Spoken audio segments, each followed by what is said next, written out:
ছেলে আমার পরে একটা ডাক্তার ইঞ্জিনিয়ার হোক, আর দিদিমার লাগে ধারা করুক, ঠাকুমার গিয়ে পেট করুক, আর পাড়ার ছেলেদের চোখ মারুক, আর কলকাতা দিয়ে সুন্দর একটা বউ আসুক, বেঁচে থাক।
ছিলাম বারো, ছিলাম না তো কারো, প্রথম শুনি যখন আমার দেন তোমরা কেন মধু লুটে, তোমরা কেন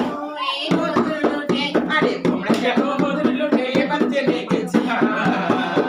আমি ষোলো পেরিয়ে গেছি, আমি ষোলো পেরিয়ে গেছি, ষোলো পেরিয়ে গেছি। চোখের পলক